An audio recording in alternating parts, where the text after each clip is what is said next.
আসসালামু আলাইকুম প্রিয় দর্শক, অন্য মঞ্চের আলাপচারিতায় আপনাদের সকলকে স্বাগত জানাচ্ছি। প্রথমেই একটা ক্ষমা চেয়ে নিই, সেটা হচ্ছে আজ সকাল 7টায় আমি কোনো ভিডিও দিতে পারিনি।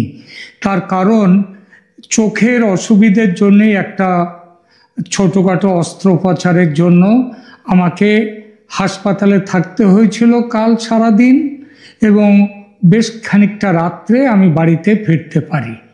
তো সেই জন্যেই আজ সকালের যে প্রতিবেদন সেটা আমি দিতে পারিনি। যাই হোক, আপনাদের সকলের শুভেচ্ছায় আমি সফল অস্ত্রোপচার সেরে বাড়িতে ফিরেছি। এর জন্যে আপনাদের সবাইকে ধন্যবাদ। শেখ হাসিনার ফাঁসির রায় ঘোষণা হতে যেভাবে হাততালিতে ফেটে পড়েছিল আদালত কক্ষ, তাতে মনে হয়েছিল সারা দেশ উচ্ছ্বাসে ফেটে পড়বে এই আদেশ শুনে। জামাত, এনসিপি, বিএনপি মিটিং মিছিল করে নাচা গানা করে মাতিয়ে দেবে বাংলাদেশ। কিন্তু কোথায় কি আনন্দ উৎসবের নামগন্ধ নেই, বরং রায়ের বিরুদ্ধে সাধারণ মানুষের ক্ষোভ আছড়ে পড়েছে প্রায় বাংলাদেশের সমস্ত জেলায়। ষড়যন্ত্র করে যারা এই রায় আদায় করেছে, তাদের চেলা চামুন্ডারাও যে তেমন কোনো মিছিল টিছিল করেছে, বোমা ফাটিয়ে উৎসব করেছে তা নয়। শুধু ধানমন্ডির 32 নম্বরে যেটুকু বাকি আছে এখনো, সেটা ভাঙতে বুলডোজার নিয়ে গিয়েছিল তারা। সেনার বাধায় সেটা করতে পারেনি। সেনা কেন বাধা দিয়েছে এবার, আর আগে যখন ভাঙা হয়েছিল তখন কেন বাধা দেয়নি, এসব নিয়ে চুলচেরা বিশ্লেষণ চলছে নানা দিকে। সে আলোচনা এখানে নয়। এখানে আলোচনা হাসিনার ফাঁসি নিয়ে। এর আগে আমি সম্ভাব্য রায় নিয়ে একটি ভিডিও করেছিলাম কদিন আগে, আপনারা দেখেছেন। সেখানে বলেছিলাম তীব্র আন্তর্জাতিক চাপের বিরুদ্ধে গিয়ে ফাঁসির সাজা শোনাবার সাহস করবে না ট্রাইব্যুনাল ও তার মালিক জামাতি ইউনূসের অবৈধ সরকার। তাছাড়া হাসিনাকে হাতে পেলে তবে তো ফাঁসি দেবে। ভারত হাসিনাকে ইউনূসের হাতে তুলে দেবে, এটা যদি কেউ ভেবে থাকে তাকে পাগল বললে কম বলা হয়। একই কথা হাসিনার স্বরাষ্ট্রমন্ত্রীর ব্যাপারে, তাকেও ফাঁসি কাটে ঝোলানো যাবে না, কারণ তিনি ভারতে, আর ভারত তাকে ফেরত দেবে না। তাহলে এই ফাঁসির রায় দিয়ে কি লাভ? এই জন্যই বলেছিলাম ফাঁসির রায় হবে না, কারণ এদের তো একটা চক্ষু লজ্জা বলে ব্যাপার আছে। কিন্তু সেই চক্ষু লজ্জাটুকু এই সরকারের, বাংলাদেশের বর্তমান সরকারের নেই। কিন্তু জামাত, বিএনপি, ইউনূসের এই সরকার গায়ের ঝাল মেটাতে চেয়েছিল, তাই আইনকে বুড়ো আঙুল দেখিয়ে এই আদেশ। কিন্তু এই সরকার আর একটা কথা ভুলে গিয়েছে, সেটা হলো শেখ হাসিনা আল্লাহর আশীর্বাদ প্রাপ্ত। বাংলায় একটা প্রবাদ আছে, রাখে হরি মারে কে। সেই প্রবাদটাকে অনুসরণ করে বলা যায়, রাখে আল্লাহ, মারে কে। ঈশ্বর এরকম, ঈশ্বর হচ্ছেন কি, ঈশ্বরকে বলা হয় ঈশ্বর একম এব অদ্বিতীয়ম, ঈশ্বর একজন ছাড়া কেউ নেই। এই যে হিন্দুদের এত ঈশ্বর, সেটা কিন্তু মূল এক ঈশ্বরের নানা রূপ। এই রূপ, তাকে কেউ বলে হরি, আবার মুসলিমরা তাকে বলেন আল্লাহ, খ্রিস্টানরা তাকে বলেন গড। তো পরম করুণাময় আল্লাহ এত বিচিত্রভাবে এ পর্যন্ত রক্ষা করেছেন শেখ হাসিনাকে, তাকে বাঁচিয়ে রেখেছেন, যে তাকে পরম অলৌকিক সমস্ত ঘটনা বললে ভুল হবে না। একবার ফিরে দেখা যাক সেই ঘটনাগুলোর দিকে। শেখ হাসিনাকে এবারও যে ছুঁতে পারবে না ঘাতক, সেটা বোঝাতেই একবার এই ফিরে দেখাটা আসুন। 1975-এর 15ই আগস্টের রাত, তার পুরো পরিবার নিহত হয়েছিলেন, কিন্তু তিনি, শেখ হাসিনা, বেঁচে গিয়েছিলেন। সেই রাতে তিনি এবং তার বোন রেহানা সেই রাতে বঙ্গবন্ধু শেখ মুজিবুর রহমানকে সপরিবারে হত্যা করার সময় তার দুই কন্যা শেখ হাসিনা এবং শেখ রেহানা ঘটনাচক্রে বিদেশে অবস্থান করছিলেন, তাই প্রাণে বেঁচে যান। তার এই বিদেশ যাত্রা ঘটনাচক্র এই জন্যই বললাম, সেটা পূর্ব নির্ধারিত ছিল না, অনেকটা আকস্মিক ছিল। স্বামী ডক্টর এম.এ. ওয়াজেদ মিয়ার কর্মস্থান ছিল পশ্চিম জার্মানি। হত্যাকাণ্ডের মাত্রই কয়েকদিন আগে শেখ হাসিনা জার্মানিতে তার স্বামীর কাছে যান। পরে এক সাক্ষাৎকারে শেখ হাসিনা বলেছিলেন, আমি আমার স্বামীর কাছে গিয়েছিলাম, বিমানবন্দরে আমাকে বিদায় জানাতে সবাই এসেছিলেন, আমার বাবা, মা, আমার 3 ভাই, 2 নববিবাহিতা ভগ্নিপতি।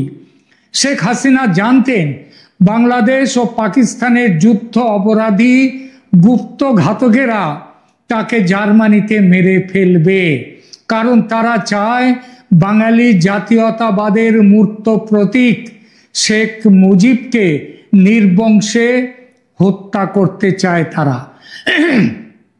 তাই 15ই আগস্টের ঘটনার পর তিনি পশ্চিম জার্মানি থেকে ভারত সরকারের কাছে রাজনৈতিক আশ্রয় প্রার্থনা করেন এবং 25শে আগস্ট সকালে এয়ার ইন্ডিয়ার একটি ফ্লাইটে তিনি দিল্লিতে পৌঁছান এবং সেখানে নির্বাসিত জীবন শুরু করেন।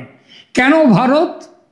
কারণ পৃথিবীর অন্য কোনো দেশ, এমনকি কোনো মুসলিম দেশকেও তিনি তার নিরাপত্তার জন্য উপযুক্ত মনে করেননি। দ্বিতীয়ত, ভারতের সঙ্গে বাংলাদেশ তথা আওয়ামী লীগের ঐতিহাসিক সম্পর্ক, আজকের বাংলাদেশ তৈরি হতো না যদি ভারত না থাকত। তো এই ঐতিহাসিক সম্পর্ক, এবং তৃতীয়ত কূটনৈতিক ও কৌশলগত কারণ তিনি জানতেন ফিরে আসার লড়াইয়ে ভারত তার সবচেয়ে বিশ্বাসযোগ্য বন্ধু। যে দেশকে স্বাধীন করবার জন্য তার বাবা বঙ্গবন্ধু মুজিবুর রহমান তার জীবন দিয়েছেন, সেই দেশকে রক্ষা করার দায়িত্ব শেখ হাসিনা নিজের কাঁধে নিয়েছিলেন। সেবার শেখ হাসিনা 1981 সালের 17ই মে, অর্থাৎ প্রায় 4 বছর 5 বছর 10 মাস পর তিনি দেশে ফেরেন। এই সহজ সত্যটা মাথায় রাখলে জামাতি ইউনূস হাসিনার বিচার নিয়ে এত ষড়যন্ত্র করতেন না। 1975-এর 15ই আগস্ট এভাবে বেঁচে যান তিনি। তারপর ভারতে দীর্ঘ নির্বাসন জীবনে তার ধারে কাছে কোনো ঘাতক পৌঁছতে পারেনি। সেই চেষ্টা শুরু হয় তার দেশে ফেরার পর। হাসিনা নিজ মুখে বিভিন্ন সময় বলেছেন যে তিনি 19 বার হত্যা চেষ্টা থেকে বেঁচে ফিরেছেন। এখানে সেই প্রধান ঘটনাগুলোর একটা তালিকা দিলাম। প্রথম ঘটনা তাকে মেরে ফেলার। 10 নভেম্বর 1987 সচিবালয়ের কাছে আক্রমণ। শেখ হাসিনা জেনারেল এরশাদের সামরিক শাসন বিরোধী আন্দোলনে যোগ দিলে সচিবালয়ের কাছে তার গাড়িতে গুলি চালানো হয়। একটি গুলি এরশাদ বিরোধী বিক্ষোভকারী নূর হোসেনকে আঘাত করে, যিনি ঘটনাস্থলেই মারা যান। হাসিনা কিন্তু অক্ষত। দ্বিতীয় ঘটনা 24 জানুয়ারি 1988 চট্টগ্রামে একটি জনসভায় ভাষণ দেওয়ার সময় পুলিশ জনতার ওপর গুলি চালায়, যাতে প্রায় 40 জন নিহত হন। এই গুলি চালনার মূল লক্ষ্য ছিলেন হাসিনা, কিন্তু তিনি অক্ষত।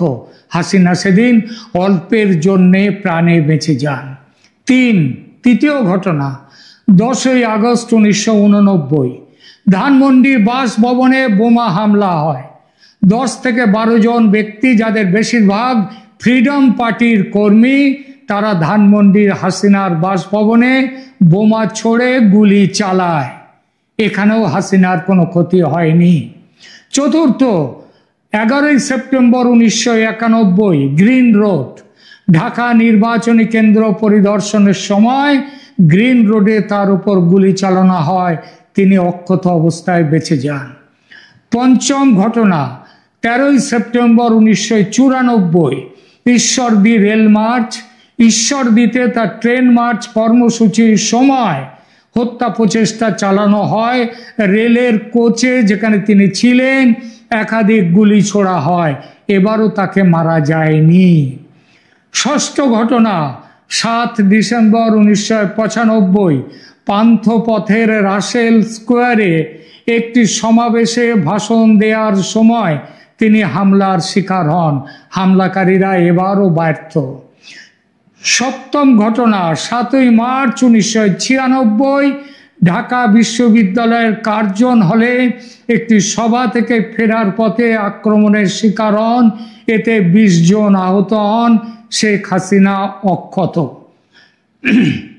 20 জুলাই 2000 সেনা গোপালগঞ্জের কোটালীপাড়ার শেখ লুৎফর রহমান কলেজের কাছে 76 কেজি ওজনের বিস্ফোরক উদ্ধার করা হয়।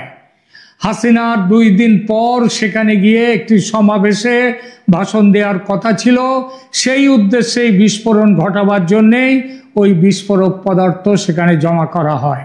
এই চক্রান্তটি হারকাতুল জিহাদ আল ইসলামী বাংলাদেশ বা হুজিবি সংগঠনের মুফতি আব্দুল হান্নান পরিচালনা করেছিলেন। নবম ঘটনা, 29 মে 2001 খুলনা রূপসা সেতু উদ্বোধনের সময় সেতুর নিচে বিস্ফোরক পুঁতে রাখা হয়েছিল। গোয়েন্দারা এটা আবিষ্কার করেন এবং নিষ্ক্রিয় করে দেয়। দশম ঘটনা, 25 সেপ্টেম্বর 2001 তত্ত্বাবধায়ক সরকারের আমলে সিলেটে নির্বাচনী সমাবেশে বোমা বিস্ফোরণ ঘটানো হয় যাতে 2 জন নিহত হন। সেইখানে শেখ হাসিনা ছিলেন সেই নির্বাচনী সমাবেশের মূল বক্তা এবং আক্রমণের মূল লক্ষ্য ছিলেন তিনি। 11 নম্বর ঘটনা, 4 মার্চ 2002 বিরোধী দলীয় নেতা হাসিনার মোটরকেডে আক্রমণ করা হয়। আগ্নেয়াস্ত্র থেকে তাকে লক্ষ্য করে গুলি ছোড়া হয়। লক্ষ্যভ্রষ্ট হয় সেই গুলি। 12 নম্বর ঘটনা, 29 সেপ্টেম্বর 2002 কলারোয়া সাতক্ষীরায় সমাবেশ স্থলে যাওয়ার পথে তার মোটরকেড আক্রমণের শিকার হয়। 13 নম্বর ঘটনা, 2রা এপ্রিল 2004 গৌর নদী বরিশাল বিএনপি জামাত ক্যাডারদের দ্বারা গৌর নদীতে হাসিনার মোটরকেডে বন্দুক যুদ্ধ চালানো হয়। 21 আগস্ট এর পরের ঘটনা, 21 আগস্ট 2004 সবচেয়ে ভয়ঙ্কর আক্রমণটি ঘটে।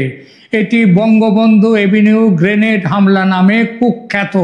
এটি শেখ হাসিনার বিরুদ্ধে সবচেয়ে ভয়াবহ হত্যা চেষ্টা।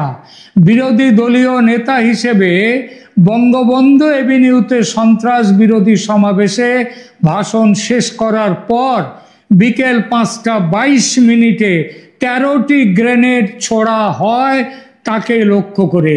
কাছাকাছি ভবনের ছাদ থেকে এই গ্রেনেড নিক্ষেপ করা হয়। এই হামলায় 24 জন নিহত হন এবং 500-র বেশি মানুষ আহত হন। নিহতদের মধ্যে ছিলেন হাসিনার দেহরক্ষী মাহবুবুর রহমান, যিনি তার প্রায় কাছেই ছিলেন, এবং আওয়ামী লীগ মহিলা বিষয়ক সম্পাদক ও প্রাক্তন রাষ্ট্রপতি জিল্লুর রহমানের স্ত্রী আইভি রহমান। তিনি 3 দিন হাসপাতালে থাকার পর মারা যান। হাসিনা নিজে কানে প্রচণ্ড আঘাত পান, যার প্রভাবে আজও তিনি বহন করছেন। কানে খুব কম শুনতে পান। তার কর্মীরা মানব ঢাল তৈরি করে সেদিন তাকে রক্ষা করেন। এই হামলার পেছনে ছিল হুজিবি জঙ্গি সংগঠন এবং তার নেতৃত্বে ছিলেন বিএনপি জামাত সরকারের সদস্যরা এবং তারেক রহমান। 2018 সালে আদালত এই মামলায় 19 জনকে ফাঁসির দণ্ড দেন। তবে হাসিনার আমলেই 2024 সালের হাসিনার চলে যাওয়ার পর 24 সালের নভেম্বরে হাইকোর্ট সব আসামিকে খালাস দেয়। তো এর পরের ঘটনা 2006 সালে কারাগারে বিষ প্রয়োগের চেষ্টা করে তাকে মেরে ফেলা চেষ্টা করা হয়। হাসিনা যখন কারাগারে ছিলেন তখন তার খাবারে বিষ মিশিয়ে হত্যার চেষ্টা। এর পরের ঘটনা 2011 সাল, আন্তর্জাতিক চক্রান্ত। একটি আন্তর্জাতিক গ্রুপ এবং কিছু পাকিস্তানি নাগরিক পাকিস্তানি সরকারের মদতে শ্রীলঙ্কার একটি সন্ত্রাসী দলের সাথে চুক্তি করে হাসিনাকে হত্যার জন্য আত্মঘাতী স্কোয়াড গঠন করে, কিন্তু ধরা পড়ে যায় পুরো ব্যাপারটা, ব্যর্থ হয় তাদের চেষ্টা। এরপর 2014 সাল প্রশিক্ষিত নারী জঙ্গিদের দিয়ে চক্রান্ত করা হয়। 2014 সালের শেষের দিকে হাসিনাকে হত্যার চক্রান্ত করে প্রশিক্ষিত নারী জঙ্গিরা। এবং সর্বশেষ 5 আগস্ট 2024-এর ঘটনার কথা ভাবুন।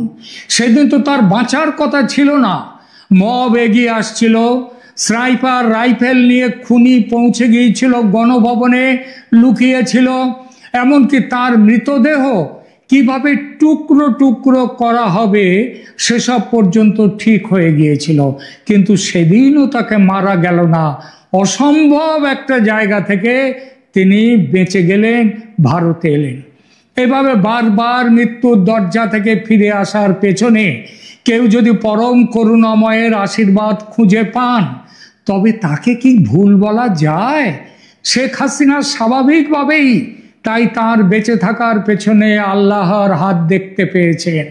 পরবর্তীতে তিনি বিভিন্ন সময়ে অডিও বার্তায় সেদিনের ঘটনা এবং আল্লাহর রহমত সম্পর্কে আবেগ ঘন বক্তব্য দেন।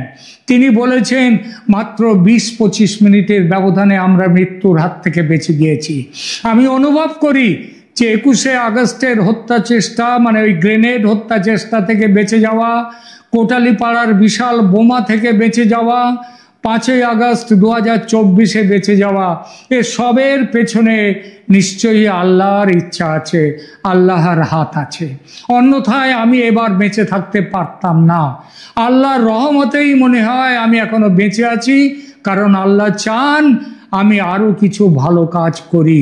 যদিও আমি কষ্ট পাচ্ছি, আমি আমার দেশ ছাড়া, আমার ঘর ছাড়া সব কিছু পুড়িয়ে দেওয়া হয়েছে, তবুও আল্লাহ চান আমাকে দিয়ে কিছু ভালো কাজ করবেন। এপ্রিল 2025 সালে, এই কদিন আগে, কয়েক মাস আগে সমর্থকদের সাথে এক ভার্চুয়াল মিটিংয়ে হাসিনা আরো জোরালোভাবে বলেন, আল্লাহ আমাকে একটা কারণে বাঁচিয়ে রেখেছেন এবং সেই দিন আসবে যখন ন্যায় বিচার প্রতিষ্ঠিত হবে। যারা এই অপরাধ করেছে তাদের অবশ্যই শাস্তি পেতে হবে, এটা আমার প্রতিজ্ঞা। আর এই বিশ্বাস থেকেই 17ই নভেম্বর মৃত্যুদণ্ডের ঘোষণা শোনার পর শেখ হাসিনার পরম বিশ্বাসী ও দৃঢ় প্রত্যয়ের বার্তা, আমাকে ওরা কি ফাঁসি দেবে, ইউনূসকে ফাঁসি কাটে তো আমি ঝোলাবো। এটা কোনো প্রতিহিংসার হুমকি নয়। যেভাবে ইউনূস সভ্য সমাজের সমস্ত আইন কানুনকে ধ্বংস করে শেখ হাসিনাকে ফাঁসি কাটে ঝোলাবার অপচেষ্টা করেছেন, যেভাবে মুক্তিযুদ্ধের গৌরবময় স্মৃতিকে মুছে দিয়ে দেশটাকে আবার পাকিস্তান অন্যান্য বিদেশি শক্তির কলোনি বানিয়ে তুলছেন, তাতে ফাঁসি কাটে ওটা ছাড়া অন্য শাস্তি পেতে পারেন না মোহাম্মদ ইউনূস। হাসিনা সে কথাই বলেছেন আমাকে কি ফাঁসি কাটে ঝোলাবে, ইউনূসকে আমিই তো ফাঁসি কাটে ঝোলাবো। ধন্যবাদ।